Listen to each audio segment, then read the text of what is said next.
सम्रादित्य राजा ने अपने पहले गुणसेन के भव में जीवन के अंतिम पड़ाव में अपनी रानी वसंत सेना के साथ आचार्य विजयसेन से श्रावक के 12 व्रतों को धारण कर सम्यक्त्व की प्राप्ति की तथा जीवन के अंतिम क्षणों में साधु के 5 महाव्रत रूप भाव दीक्षा धारण की तथा अग्निशर्मा द्वारा वाणव्यंतर देव बनकर अग्नि की वर्षा करने पर गुणसेन राजा ने संधारा करके समाधि पूर्वक मृत्यु का वरण कर पहले देवलोक में चला गया। राजा गुणसेन की आत्मा ने चंद्रानन नामक विमान की पहले देवलोक की आयुष्य को पूरा करके पश्चिम महाविदेह के जयपुर नगर के राजा पुरुषदत्त की रानी श्रीकांता के गर्भ में आए।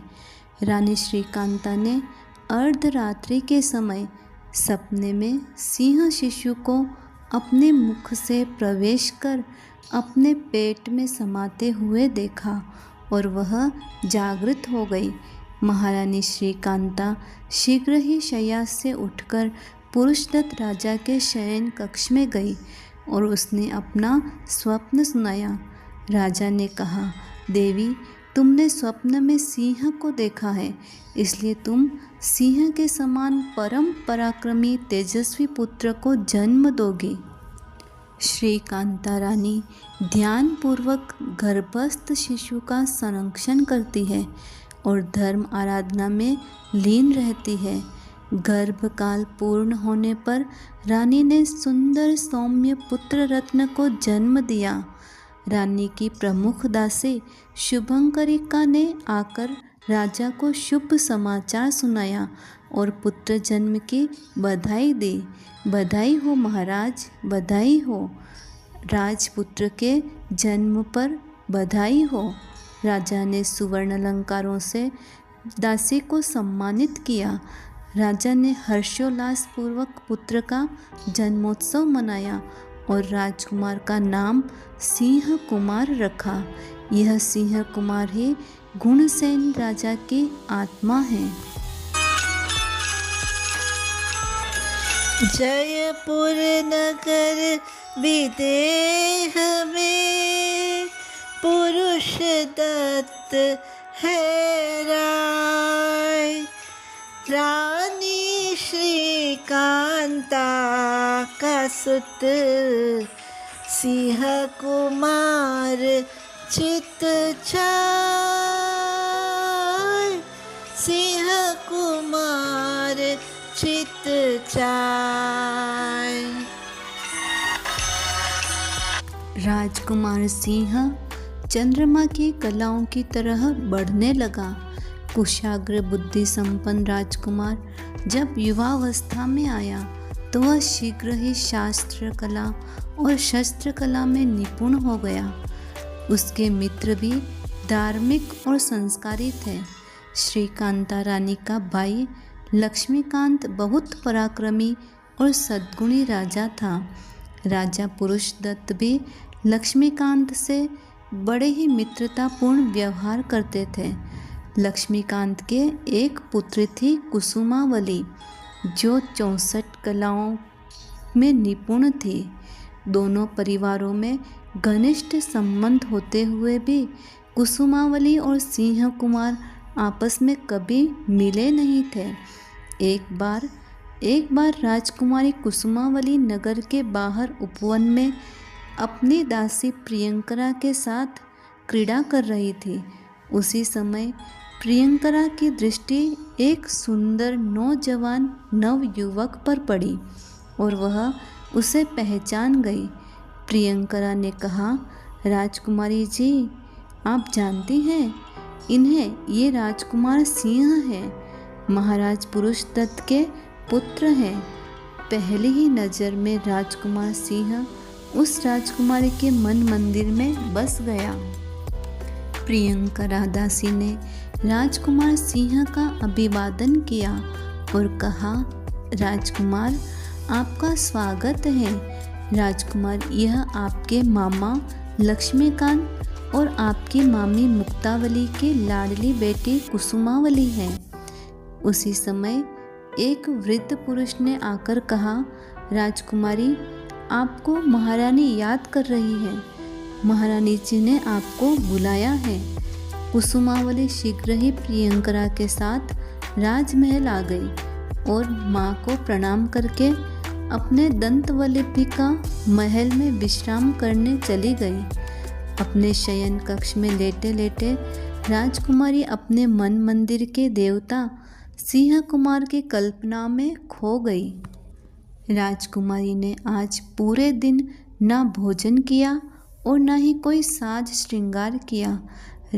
राजकुमारी की दाई माँ ने अपनी पुत्री मदन रेखा को बुलाकर कहा, पुत्री, आज मुझे राजकुमारी की तबीयत कुछ ठीक नहीं लग रही है। तू उसकी प्रिय सखी है, जरा पता लगा उसका हाल कैसा है। मदन रेखा राजकुमारी के शयन कक्ष में आई और उससे पूछा, कुसुम, तेरे चेहरे पर इतनी बेचैनी क्यों दिखाई दे रही है? क्या हुआ तुझे? मुझे सब सच सच बता, कुछ मत छुपा। कुसुमावली ने कहा, कुछ नहीं मदन, बस आज उपवन में ज़्यादा देर हो गई है, इसलिए थकान और बुखार जैसा लग रहा है, और कोई बात नहीं है। सखी मदन रेखा ने कहा, अच्छा ठीक है। कुसुम, एक बात बता, आज उद्यान में कुछ अद्भुत, अनोखा और आश्चर्यकारी कोई ऐसी दिल लुभावनी वस्तु देखी है क्या? अब कुसुमावली अपने मन की बात छिपा नहीं पाई। उसने अपने दोनों हाथों से चेहरा छुपाते हुआ कहा, हाँ मदन, आज उद्यान में मैंने साक्षात कामदेव जैसे सुंदर सत्पुरुष को देखा है। उसका अद्भुत रूप, सौंदर्य, लावण्यमयी आँखें और पराक्रमी भुजाएं हैं। वह सुंदर राजकुमार राजा पुरुषदत्त का पुत्र है, सिंह कुमार। मदन रेखा ने व्यंग्य बाण छोड़ते हुए कहा, ओहो, तो ये बात है। मेरी सखी के दिल में जयपुर नगर का राजकुमार बस गया है। वाह कुसुम वाह, मान गई कुसुम, तेरी पसंद लाजवाब है। सचमुच राजकुमार सिंह सर्वथा तेरे योग्य है कुसुम। अगर राजकुमार भी तुझे पसंद करते हैं तो तेरा मनोरथ जल्दी ही पूरा होगा। उधर राजकुमार सिंह की हालत भी कुछ ऐसी ही है। पहली ही नज़र में उसने कुसुमावली को अपना दिल दे दिया था। वह उसके ख्यालों में खोया हुआ रहता था। महारानी श्रीकांता ने अपनी दासी वसंता से पूछा, वसंता, आज राजकुमार उदास और मायूस सा दिखाई दे रहा है। उसकी तबीयत तो ठीक है ना? आज उसने न भोजन किया और न ही मित्रों के साथ खेलने गया। उसी समय राजा पुरुषदत्त ने आते हुए रानी की यह बात सुन ली और कहने लगा, देवी, अब राजकुमार युवा हो गया है और युवावस्था में अगर राजकुमार और राजकुमारियों का विवाह समय पर नहीं हो तो उन्हें भोजन आदि नहीं करने की बीमारी हो जाती है। इसलिए अब हमें शीघ्र ही राजकुमार का विवाह कर देना चाहिए। महारानी, मेरी दृष्टि में राजकुमार के योग्य एक बहुत ही सुंदर सुशील कन्या है, तेरे भाई की बेटी कुसुमावली। रानी ने कहा, अरे वाह महाराज, आपने तो मेरे मन की बात कही। खूब जमेगी सिंह और कुसुम की जोड़ी। तब राजा पुरुषदत्त ने लक्ष्मीकांत राजा के महामंत्री सुबुद्धि को बुलाकर कहा, सुबुद्धि, हम अपने राजकुमार का विवाह राजकुमारी कुसुमावली से करना चाहते हैं। आपकी क्या राय है? महाराज, इससे अच्छी बात और क्या हो सकती है। कुसुमावली राजकुमारी आपके साले साहेब की पुत्री है और साथ साथ सर्वगुण संपन्न और राजकुमार के सर्वथा योग्य है। मैं महाराज लक्ष्मीकांत के पास जाकर आपका ये शुभ संदेश देता हूँ। सुबुद्धि मंत्री ने अगले दिन राज दरबार में आकर महाराज लक्ष्मीकांत को अभिवादन किया और बोला, महाराज, मैं जयपुर के राजा पुरुषदत्त का एक सुंदर प्रस्ताव लेकर आया हूँ। राजा अपने पुत्र राजकुमार सिंह का विवाह आपकी सुपुत्री राजकुमारी कुसुमावली से करना चाहते हैं। खुश होकर लक्ष्मीकांत ने कहा, सिंह कुमार के साथ मेरी पुत्री का विवाह हो, इससे बढ़कर खुशी की और क्या बात हो सकती है सुबुद्धि। राजा लक्ष्मीकांत शीघ्र ही महारानी मुक्तावली के पास आया और कहा, देवी, बहुत ही शुभ समाचार लाया हूँ। राजा पुरुषदत्त अपने पुत्र सिंह कुमार का विवाह हमारी पुत्री कुसुमावली से करना चाहते हैं। रानी ने कहा, महाराज, आप शीघ्र ही स्वीकृति दे दीजिए। मंत्री को बुलाकर राजा लक्ष्मीकांत ने कहा, मुझे राजकुमार सिंह के साथ कुसुमावली का रिश्ता मंजूर है। सुबुद्धि, पूरे नगर में घोषणा करवा दो, पूरी नगरी को दुल्हन की तरह सजा दो और हमारी पुत्री के विवाह उत्सव की शीघ्र ही सारी तैयारियां करवाओ। हमारी एक ही पुत्री है, विवाह इतना भव्य होना चाहिए कि देवी देवता भी आश्चर्यचकित हो जाए। सुबुद्धि ने कहा, ऐसा ही होगा महाराज, ऐसा ही होगा। शुभ घड़ी और शुभ मुहूर्त पर शीघ्र ही सिंह कुमार और कुसुमावली का विवाह संपन्न हो गया। लक्ष्मीकांत राजा के राजमहल से राजकुमारी कुसुमावली की विदाई होने लगी। बेटी की विदाई होती है तो पूरा परिवार रोता है, और फिर यह तो एक राजकुमारी की विदाई है। पूरे राज परिवार के साथ साथ सारी प्रजा ने अश्रुपूरित नेत्रों से राजकुमारी को विदा किया। राजा ने खूब सारा प्रीति दान देकर पुत्री को विदा किया। नवविवाहित वर वधू का भव्य स्वागत के लिए जयपुर नगरी को फूलों से सजाया गया था। सुगंधित द्रव्यों से संपूर्ण जयपुर नगरी सुगंधमय बन गई। जयपुर की सारी प्रजा और रानी श्रीकांता नई नवेली दुल्हन के स्वागत के लिए उत्सुक थे। राजा पुरुषदत्त के राजमहलों में मानो संसार की सारी खुशियां समा गई। राजमहल में कुसुमावली का भव्य स्वागत हुआ। सिंह कुमार और कुसुमावली का जीवन आमोद प्रमोद और आनंद के क्षणों में बीतने लगा। महानुभावों, जैसा कि आपने सुना है कि महाविदेह क्षेत्र में राजा प्रजा न्याय दंड आदि की व्यवस्था होती है, वहाँ पर पुण्य पाप कर्म आदि भी होता है और जीव को अपने कर्मों का फल भी भोगना पड़ता है। अनुकूलताओं और भौतिक सुखों में सिंह कुमार के लाखों वर्ष बीत गए।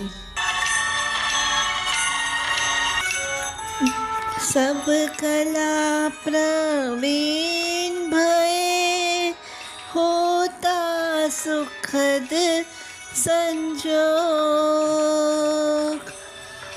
कुसुमावली संग भोगते, मन चाया चित भोग, मन चाया चित भोग। एक दिन सिंह कुमार घोड़े पर सवार होकर नागदेव उद्यान में पहुंचा। वहां पर उसने एक महामुनि को अंतर ध्यान की अवस्था में देखा और पूर्व जन्म के संस्कार जागृत हो गए। घोड़े से उतरकर वह मुनिवर के दर्शन करने गया। उनके पास सैकड़ों मुनिवर बैठे हुए थे। वे महामुनि ऐसे प्रतीत होते हैं जैसे तारागणों के बीच पूर्णिमा का चंद्रमा सुशोभित होता है। सिंह कुमार ने महामुनि से पूछा, मुनिवर, आप सुंदर, स्वस्थ, शक्तिशाली हैं, युवा हैं, किंतु आपने सांसारिक सुखों का त्याग कर सन्यासी का जीवन क्यों अपनाया? आपकी विरक्ति का प्रबल कारण क्या बना? इंद्रिय विजेता आचार्य धर्मघोष ने कहा, मेरे भर यौवन में दीक्षित होने का प्रबल कारण है मृत्यु। यह मृत्यु जीवात्मा को कभी भी किसी भी समय दबोच कर ले जा सकती है। मृत्यु रूपी शिकंजे से कोई नहीं बचा।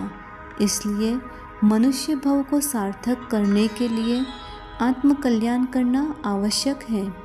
जीव को यह कभी नहीं भूलना चाहिए कि उसे यह मनुष्य का जीवन एकमात्र आत्मविशुद्धि के लिए ही मिला है। आत्मविशुद्धि के लिए सबसे पहले आवश्यक है अहिंसा, संयम और तप का आचरण करना। सिंह कुमार ने हाथ जोड़कर निवेदन किया, गुरुदेव, आपके विरक्ति का निमित्त भूत कारण बताने की कृपा करें। आचार्य धर्मघोष मुनि ने अपने जीवन की घटना सुनाना प्रारंभ किया। मुनिवर ने कहा, मेरा जन्म राजपुर नगर में हुआ। बचपन से ही मुझे धर्म के संस्कार मिले हुए थे। मुझे गृहस्थ जीवन बचपन से ही पसंद नहीं था। एक दिन राजपुर के बाहर अशोकवन उद्यान में अवधि ज्ञानी आचार्य अमरगुप्त पधारे। वे त्रिकालदर्शी, भूत, वर्तमान और भविष्य के जानकार थे। जैसे ही मैंने अपने मित्रों से अवधि ज्ञानी आचार्य अमरगुप्त के बारे में सुना तो मैं शीघ्र ही आचार्य भगवान के दर्शन करने उद्यान में पहुंचा। आचार्य श्री को वंदन नमस्कार किया। समूचे राजपुर नगर में आचार्य श्री के आगमन के समाचार फैल गए थे। राजपुर नगर के राजा अरिमर्दन भी अपने राज परिवार के साथ आचार्य देव के दर्शन करने पधारे थे। हजारों नगरवासी आचार्य श्री के दर्शन करके अपने आप को धन्य समझ रहे थे। ये सारा दृश्य मैं एकांत में चुपचाप देख रहा था। जब सभी नगरवासी आचार्य भगवंत को वंदन नमस्कार करके लौट गए तब मैंने आचार्य श्री के पास जाकर वंदना की। महाराज अरिमर्दन ने गुरुदेव से निवेदन किया, प्रभु, आप त्रिकालदर्शी हैं। आप अपने ज्ञानालोक से भूत, वर्तमान और भविष्य सब कुछ जानते हैं। मैं आपके जन्म जन्म की कथा सुनना चाहता हूँ। भगवान, आपको सम्यक की प्राप्ति कहाँ और कैसे प्राप्त हुई और आप श्रावक से साधु कैसे बने? आचार्य अमरगुप्त ने अपने जन्म जन्मांतरों की आत्मकथा सुनाना प्रारंभ किया। आचार्य अमरगुप्त के भव भवांतरों की बहुत ही सुंदर रोचक कथा हम सुनेंगे अगले एपिसोड में।